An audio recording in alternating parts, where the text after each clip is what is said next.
So hello everyone, welcome back to YouTube automation master program. I hope so कि अभी तक आपने जो चीज़ें समझी हैं, जो चीज़ें सीखी हैं, उसको आप साथ साथ इंप्लीमेंट भी कर रहे होंगे। जो असाइनमेंट्स आपको दिए हैं वो साथ साथ सॉल्व कर रहे होंगे ताकि आपको इस कोर्स से मैक्सिमम बेनिफिट मिल सके। इस वीडियो में मैं आपको यूट्यूब से रिलेटेड कुछ माइंडसेट की ट्रेनिंग दूंगा जो आपने समझ लेनी है कि यूट्यूब ऐसे काम करता है। उसके लिए मेरा माइंडसेट जो है वो इस तरीके का होना चाहिए। सो आज जो टॉपिक है वो ये है कि treat YouTube as your business. चलें, अब मुझे बताएं कि जब भी एक इंसान अपना कोई बिजनेस स्टार्ट करता है तो सबसे पहले वो क्या चीज़ जो है वो अपनी सॉर्ट आउट करता है। सबसे पहली चीज़ जो वो सॉर्ट आउट करता है वो है उस बिजनेस की वैल्यू प्रोपोजिशन। यानी कि आज अगर वो एक बिजनेस स्टार्ट कर रहा है तो वो ये देखेगा कि आखिर मैंने अपनी ऑडियंस को वैल्यू देनी क्या है, मेरी प्रोडक्ट या मेरी सर्विस के अंदर क्या ऐसी वैल्यू होगी जिसके इवज में सामने वाले बंदे से एक्स अमाउंट चार्ज करूंगा। क्या ऐसा तो नहीं है कि जितनी अमाउंट मैं चार्ज कर रहा हूं उससे लेस वैल्यू की मैं प्रोडक्ट या सर्विस सामने वाले को चिपका दूं। आप ये देखेंगे कि जितने पैसे मैं सामने वाले से ले रहा हूं क्या उसके बराबर या उससे ज्यादा की वैल्यू की प्रोडक्ट या सर्विस में सामने वाले को दे रहा हूं। देखिए, तीन सिनेरियोज हो सकते हैं ना।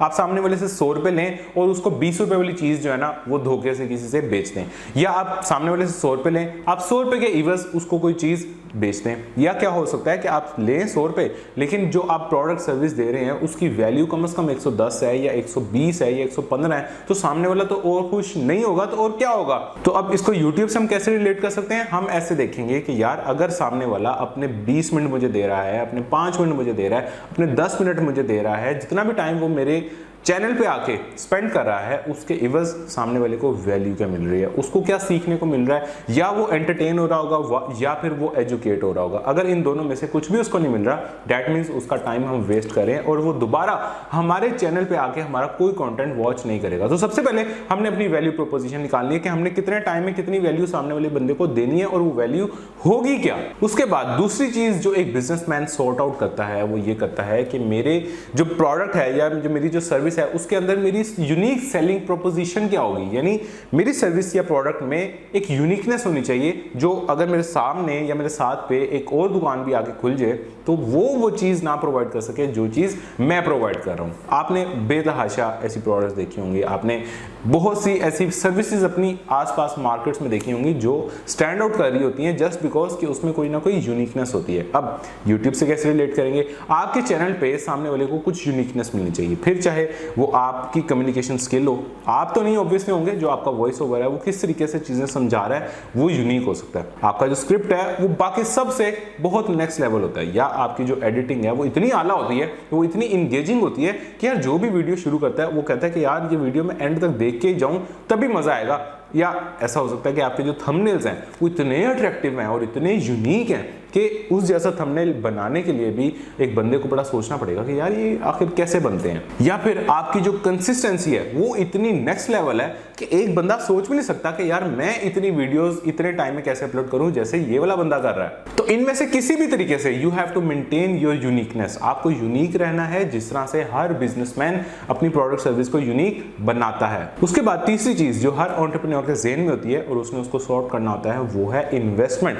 यानी कि मैं ये जो बिजनेस स्टार्ट करने जा रहा हूं इसमें मेरी इन्वेस्टमेंट लगनी कितनी है। अब दो तरह की इन्वेस्टमेंट होती है जो आप कर सकते हैं किसी भी बिजनेस में। नंबर वन, आप फाइनेंशियल इन्वेस्टमेंट यानी कि पैसों की इन्वेस्टमेंट कर सकते हैं, या फिर आप अपने टाइम की इन्वेस्टमेंट कर सकते हैं। कुछ ऐसे बिजनेसेस होते हैं जिसमें आप अपना टाइम लगाते हो और अपने पैसे बचाते हो तो आपका बिजनेस चल जाता है। कुछ ऐसे होते हैं जिसमें आपको अपने पैसे लगाने पड़ते हैं और अपना टाइम बचाना पड़ता है, तब वो बिजनेस चल जाता है। तो यूट्यूब पे किस तरीके से काम करेगा? यूट्यूब ऑटोमेशन नाम ही इस चीज का है कि आप अपना टाइम बचाएं और अपने पैसे लगाएं और पैसे से पैसा बनाएं। लेकिन हम पाकिस्तानी लोग हैं, मैंने जैसा कि आपको पहले भी बताया कि पाकिस्तानी लोगों को पाकिस्तानी जुगाड़ देना ये हमारा काम है। तो इसके लिए हम शुरू में क्या करेंगे कि हम अपना टाइम लगाएंगे। हम स्क्रिप्ट राइटिंग से लेके वीडियो एडिटिंग से लेके थंबनेल डिजाइनिंग से लेके वॉइस ओवर से लेके कोशिश करेंगे कि शायद ये काम हमसे खुद हो जाए। लेकिन जैसे ही हमें पैसे आना शुरू हो जाएंगे उसके बाद हम फिर ये चीजें जो है आउटसोर्स करेंगे और फिर पैसे से पैसा बनाएंगे। But keep this in mind कि आपके पास अगर पैसा है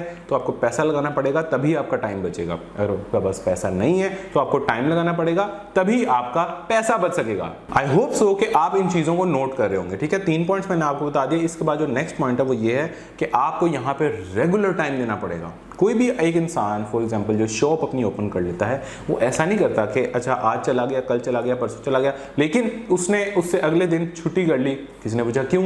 उसने बोला कि यार वो असल में ना मेरे दोस्त आए हुए थे, इस वजह से मैंने ना दुकान से छुट्टी कर ली। ऐसा अमूमन नहीं होता, और जो लोग यूँ करते हैं ऑब्वियसली फिर उनका कारोबार भी उस तरह से नहीं परफॉर्म कर पाता।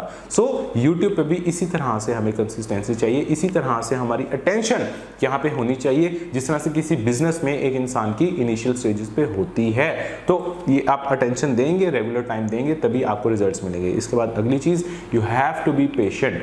अब आपको पता है कि जब भी एक नया स्टार्टअप चलता है या कोई नया बिजनेस इनिशियली स्टार्ट होता है, तो वहां पे क्या होता है, हम ये देखते हैं कि यार हमारा ब्रेक इवन पॉइंट जो है वो कब आएगा। कुछ ऐसे बिजनेसेस होते हैं यार जो एक साल तक लॉस में चलते हैं, उसके बाद जाके उनमें पॉजिटिव कैश फ्लो आता है। और एक साल भी मैंने थोड़ा जुनून से बता दिए, लेकिन बिलीव इट और नॉट कुछ ऐसे भी स्टार्टअप्स हैं जो 5-5 साल शुरू में लॉस में जाते हैं, उसके बाद ब्रेक इवन पे आते हैं, उसके बाद वो प्रॉफिट्स जनरेट करना शुरू करते हैं। सो यूट्यूब बहुत जल्दी आपको प्रॉफिट जनरेट करके देगा, but still you have to be patient. आपको कम से कम भी 6 से 8 महीने बड़ी रेगुलर इसमें एफर्ट पुट करनी पड़ेगी, और उसके बाद जाके आपको कुछ रिजल्ट्स मिलने शुरू होंगे।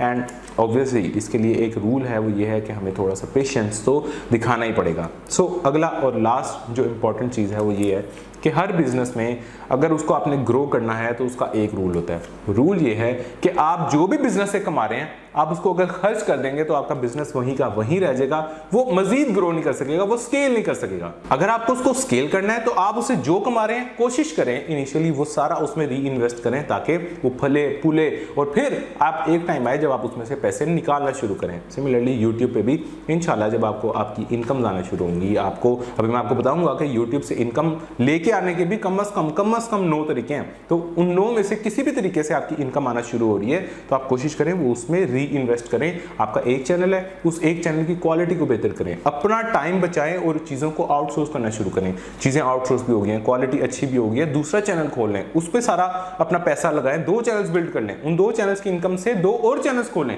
इस तरीके से आपको थोड़ा सा री इन्वेस्ट करना पड़ेगा ताकि आपका ये एसेट बनता रहे, डिजिटल एसेट बन जाए, और फिर आपको इतना पैसा यहाँ से इकट्ठे आना शुरू हो कि आपकी तबीयत खुश हो जाए। ठीक है ना? तो ये 6 चीजें हैं जो मैंने आपको बताई हैं। Again I will repeat, number 1 हमें वैल्यू प्रोपोजिशन ढूंढनी है, नंबर 2 हमें अपनी unique selling proposition find out करनी है, नंबर 3 हमें इन्वेस्टमेंट देखनी है, टाइम की करनी है या पैसों की, जो भी है वो करनी ही करनी है। उसके बाद हमने रेगुलर टाइम देना है, उसके बाद हम पेशेंट रहेंगे तभी काम चलेगा, and last but not the least हमें अपने बिजनेस में री इन्वेस्ट भी साथ साथ करते रहना है। So that's all for today. Hopefully आपका माइंडसेट क्लियर हो गया होगा कि यार मैंने किस माइंडसेट से इस बिजनेस में एंटर करना है, क्या चीजें हैं जिसका ख्याल अभी से मैं रखना शुरू करूंगा, तभी ये बिजनेस ग्रो करेगा। होपफुली आपको चीजें समझ में आई होंगी। सो बेस्ट ऑफ लक, मिलते हैं अगली वीडियो में।